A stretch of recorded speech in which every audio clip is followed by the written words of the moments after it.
ఏడవ రోజు ఆమరణ నిరాహార దీక్ష మద్దతు తెలిపిన బీసీ నాయకులు. స్థానిక సంస్థల్లో 42% బీసీ రిజర్వేషన్స్ సాధించడం కోసం ఉద్యమిస్తాం.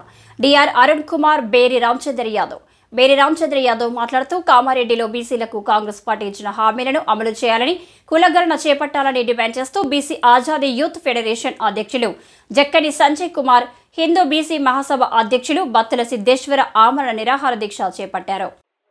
బీసీల ఆమరణ దీక్షను రేవంత్ రెడ్డి ప్రభుత్వం సంచార ఆమరణ దీక్షగా మార్చింది. మొదటి రోజు హైదర్గూడ, అఫ్జల్గంజ్ పోలీస్ స్టేషన్లో కొనసాగగా, రెండవ రోజు మల్లంపేట, ఎల్బీ నగర్, నాగోల్ పోలీస్ స్టేషన్లో జరిగింది. మూడవ రోజు దుండిగల్ మండలం గాగిల్లాపూర్లో బత్తుల సిద్ధేశ్వర్ పటేల్ ఇంటిలో బత్తుల సిద్ధేశ్వర్ పటేల్ మరియు జక్కని సంజయ్ కుమార్ నేత ఇద్దరు వరంగల్ జిల్లా గీసుకొండలో వారి ఇంటి వద్ద చాపర్తి కుమార్ మూడవ రోజు ఆమరణ నిరాహార దీక్ష కొనసాగింది. నాలుగవ రోజు గాంధీ హాస్పిటల్ కు చేరిన బీసీల ఆమరణ నిరాహార దీక్ష బత్తుల సిద్ధేశ్వర పటేల్, జక్కని సంజయ్ కుమార్ నేత గాంధీ ఆసుపత్రిలో తమ దీక్షను కొనసాగిస్తుండగా, చాపర్తి కుమార్ కాడ్గే తన నాలుగవ రోజు దీక్షను వరంగల్ జిల్లా గీసుకొండలోని తన స్వగృహంలో కొనసాగించారు.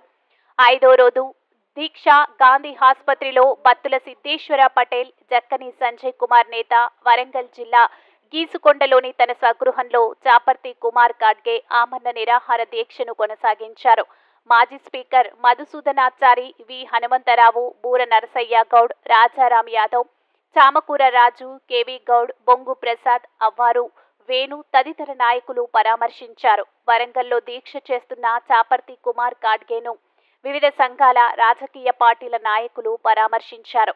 ఆరవ రోజు దీక్ష గాంధీ ఆసుపత్రిలో బత్తుల సిద్ధేశ్వర్ పటేల్, జక్కని సంజయ్ కుమార్ నేత ఆరవ రోజు ఆమరణ నిరాహార దీక్ష కొనసాగించారు. వీరిని పరామర్శించిన వారిలో జై స్వరాజ్ పార్టీ అధ్యక్షులు కాసాని శ్రీనివాస్ గౌడ్ మరియు ప్రముఖ టీఆర్ఎస్ నాయకులు RSP R Praveen Kumar, social justice party అధ్యక్షులు చామకూర రాజు మరియు తెలంగాణ రాష్ట్ర ఇన్ఛార్జ్ కేవీ గౌడ్, బీసీ రాజ్యాధికార సమితి అధ్యక్షులు దాసు సురేష్ తదితరులు పరామర్శించారు.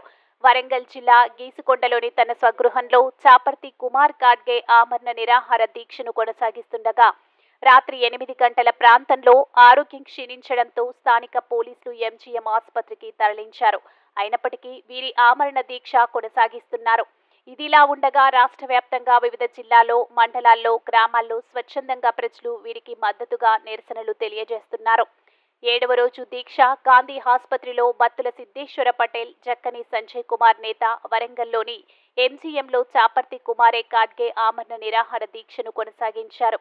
గాంధీ ఆసుపత్రిలోని బత్తుల సిద్ధేశ్వర పటేల్, జక్కని సంజయ్ కుమార్ నేతలను రాజ్యసభ సభ్యులు ఆర్ కృష్ణయ్య మరియు వారి కుమారుడు డాక్టర్ అరుణ్ కుమార్, బీసీ సంఘం రాష్ట్ర ఉపాధ్యక్షులు బేరి రామచందర్ యాదవ్, బీసీ ఫెడరేషన్ రాష్ట్ర అధ్యక్షులు RK Sayanna Mudiraj, Beri Chandrashekar Yadav, all India OBC students association national president G Kiran Kumar, university of Hyderabad విద్యార్థి నాయకులు రాకేష్ దత్తా, అభినేష్ భారత్ పాల్గొని సంఘీభావం తెలిపారు. తెలంగాణ రాష్ట్ర ప్రభుత్వం ఎప్పటికైనా కళ్ళు తెరిచి ఈ యొక్క వెంబడే స్పందించి మరి ఇప్పుడే చూస్తున్నాం, మరి ఎంతోమంది ప్రాణ త్యాగాలకు ఒడిగట్టి నిరాహార దీక్ష చేయడం జరుగుతుంది. ఏదైతే కాంగ్రెస్ పార్టీ హామీలను 47% రిజర్వేషన్ ఇస్తామని చెప్పి హామీ ఇచ్చారు, ఖచ్చితంగా అది అమలు చేయాలి, బీసీ కులగణన చేయాలని చెప్పేసి మన బత్తుల సిద్ధేశ్వర అన్న గారు మరి 7 రోజులుగా నిరాహార దీక్ష చేస్తూ వాళ్లకు మద్దతుగా బీసీ ఐక్యవేదిక తరఫున మద్దతు తెలియజేస్తున్నాం. తెలంగాణ రాష్ట్ర వ్యాప్తంగా నాయకులందరూ కూడా ఈ యొక్క ఇలాంటి ఉద్యమకారులకు సపోర్ట్ ఉండాలి, వాళ్లకు సంఘీభావం తెలపాలి, ప్రభుత్వం ఎంబడే చర్చలకు దిగి రావాలని చెప్పేసి మనం బీసీ ఐక్యవేదిక తరఫున ప్రభుత్వానికి డిమాండ్ చేస్తున్నాం. మన రేవంత్ రెడ్డి గారు ఇప్పటికైనా కళ్ళు తెరిచి ఇక్కడ బీసీలు తన ప్రాణాలు పోతున్నాయి వాళ్ళ గురించి మీరు ఎందుకు ఆలోచిస్తలేరని చెప్పేసి ప్రభుత్వాన్ని డిమాండ్ చేయడం జరుగుతుంది. ఖచ్చితంగా ప్రభుత్వం దిగొచ్చి చర్చలకు దిగి ఈ స్థానిక సంస్థ ఎలక్షన్స్ ఏదైతే సర్పంచ్, ఎంపీడీ ఎలక్షన్స్ పెడుతున్నారో అది తక్షణమే ఆపాలి, కులగణన చేయాలి, రిజర్వేషన్ ఇచ్చిన తర్వాత ఎలక్షన్ పెట్టాలని చెప్పేసి ఈరోజు బత్తుల సిద్ధేశ్వర అన్న గారు మరి అనేక మంది, సంజయ్ గారు చాలామంది అమరణ నిరాహార దీక్ష చేయడం జరుగుతుంది. మరి ప్రభుత్వం ఎప్పటికైనా కళ్ళు తెరిచి దిగొచ్చి చర్చలు జరపాలి. బీసీల ఓట్లతోని గద్దెలెక్కిన ప్రభుత్వాలు ఇవాళ బీసీలను పట్టించుకోలేని ప్రాపణ పోతున్నారు. ఇప్పటికైనా బీసీల గురించి ప్రభుత్వం ఆలోచన చేసి ఒక బీసీ నాయకులారా, ఏవైతే ఎమ్మెల్యేలు, మినిస్టర్లు ఉన్నారో వాళ్ళు కూడా స్పందించి ఎంబడే ఈ యొక్క బీసీ నాయకులకు అండగా నిలబడాలని కోరుతున్నాం. అన్న చెప్పండి అన్న, మరి మీరు ఈ యుద్ధం ఇంకా ఎన్ని రోజులు చేయాలనుకుంటున్నారు?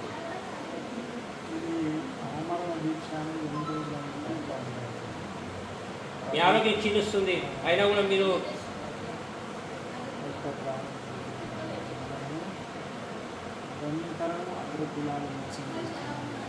అన్న రామారెడ్డి డిక్లరేషన్ వచ్చింది.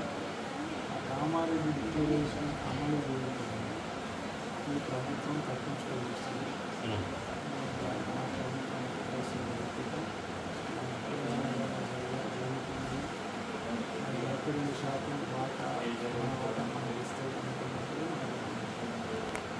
ఖచ్చితంగా రాష్ట్ర వ్యాప్తంగా బీసీలందరూ కూడా